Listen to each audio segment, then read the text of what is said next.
안녕하십니까. 리스 렌트 정리의 모든 것 굿바이 리스 렌트 정진환입니다. 오늘도 아마 그 모든 것에 해당하는 케이스가 아닐까 생각을 합니다.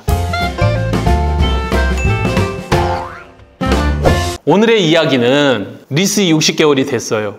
이제는 불과 15일밖에 남지 않았습니다.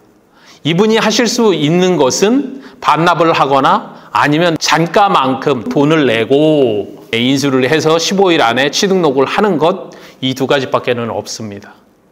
그런데 문제는 뭐냐? 이 차를 이분은 계속 타고 싶어 한다는 이야기예요. 그러면 첫 번째 선택인 리스 반납은 하지 않겠다는 거죠. 그러면 내가 인수해서 취등록세를 내고 내가 타면 전혀 문제는 없습니다.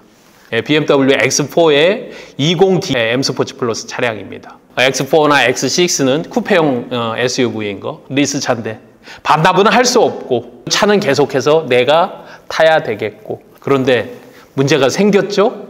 잔가만큼 낼 돈이 없어요. 취등록세도 낼 돈이 없어. 어떻게 하면 이 차를 탈 수 있을까요? 이때 가장 많이 물어보는 질문이 이런 겁니다. 이거 제가 할부로 이 금액을 다시 끊을 수 없을까요? 할부로 다시 끊는 방법?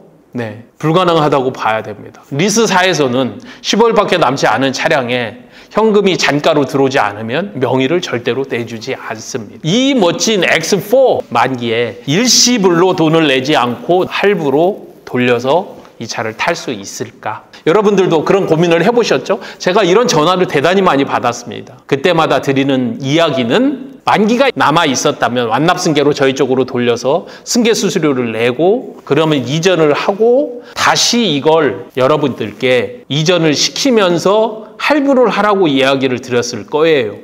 이해되세요?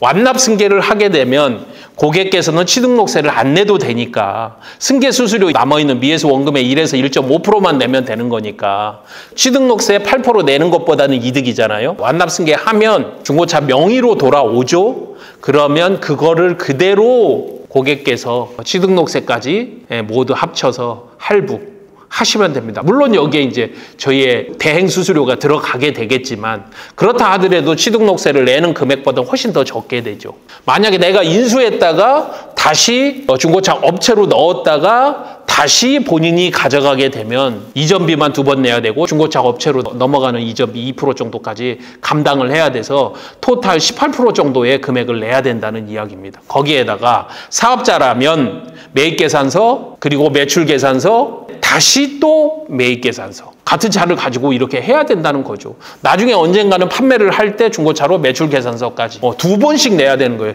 취등록세 3번이네, 중고차 업체까지 2%지만 매입계산서 2번, 매출계산서 2번 이렇게 돈을 많이 내야 되나? BMW 파이낸셜이고 남아있는 금액은 3천만 원에 가깝습니다.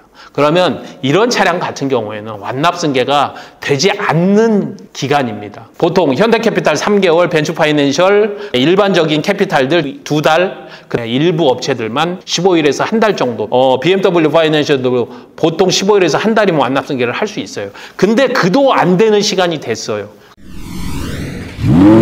그러면 어떻게 정리를 하느냐? 일단은 금융리스로 돌립니다. 잔가 전체를 금융리스로 돌리고 그리고 그 금융리스를 중도 해지를 시키면서 중고차 업체로 완납승계를 시키는 거예요.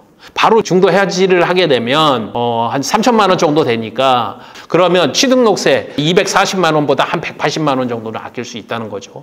금융리스의 문제가 뭡니까? 매입계산서가 나오지 않는다는 게 문제잖아요. 그런데 이렇게 1, 2, 3를 하게 되면 BMW 파이낸셜에서는 계산서를 발행해 줍니다. 미에서 원금만큼.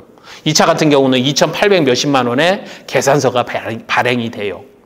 그러면 완납승계하고 동일한 효과를 갖게 된다. 물론 약간의 수수료가 올라가겠지만 취등록세를 2번 내거나 계산서를 내가 매입했다가 매출 처리하는 것을 하지 않아도 된다. 물론 할부를 하면서 매입을 잡아줘야 되는 것은 분명히 있습니다. 여기서 헷갈릴 수 있으니까 제가 절차를 정확히 이야기를 드릴게요. 완납승계가 안 되니까 금융리스로 전환을 한다. 그리고 금융리스를 중도 해지를 하면서 금융리스는 완납승계가 되니까 업체로 완납승계를 시킨다. 그러면서 내가 인수해서 판매를 하는 것보다 한 100, 80만 원, 160만 원 정도는 일단 취등록세에서 이득이 된다. 중고차 업체로 이전이 되고 계산서 안 끊어도 된다. 그리고 다시 이걸 중고차 업체로 이전을 시킨다는 이야기는 중고차 업체에서 남아있는 금액을 모두 다 내고 이전까지 다 시키고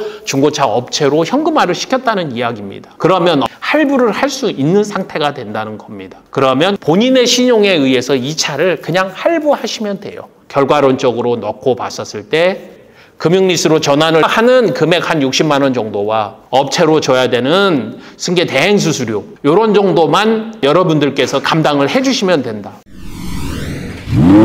첫 번째, 내가 인수를 했다가 내가 금액을 모두 다 내고 취등록했다가 다시 중고차 업체에 넘겨서 매출 계산서 끊었다가 다시 할부를 할 때보다 적어도 제가 계산을 해보니까 수백만 원은 이득이 되더라. 자, 오늘은 이런 얘기입니다. 내가 타던 리스차를 만기가 됐는데 돈이 한 푼도 없는데 계속해서 타고 싶다. 할부로 전환을 하고 싶다. 이럴 때 쓰는 방법이 오늘의 제가 이야기를 드린 방법. 내가 돈을 내고 이럴 필요 없다. 금융리스로 잠깐 전환을 했다가 승계 완납으로 업체에게 해서 그 사이에 있는 낮은 페널티 정도만 감당을 해주고 업체의 대행 수수료 정도 그리고 할부는 여러분들이 원하시는 60개월을 할 수 있다. 두 개를 비교해보면 수백만 원의 차이가 난다. 일종의 꿀팁이죠. 동영상 어디를 가더라도 블로그 어디를 가더라도 이 이야기를 해주시는 분은 아마 없을 겁니다. 리스 만기가 되었을 때 이 차를 내가 할부로 전체를 다 취등록세까지 할 수 있는 방법, 페널티를 최소화하는 방법, 그것에 대해서 오늘도 여러분들께 이야기를 드렸습니다. 이와 같은 사례는 리스렌트의 카페에 오시면 여러분들과 비슷한 내용을 가지고 차량을 정리하셨던 분들, 정리를 하시고자 하는 분들, 개인 간 리스 승계를 하시고자 하는 분들, 그리고 실제로 정리를 어떻게 했는지 팁과 노하우 여러분들 알아보실 수 있습니다. 오늘 편을 마치도록 하겠습니다. 굿바이 리스렌트 정진환이었습니다.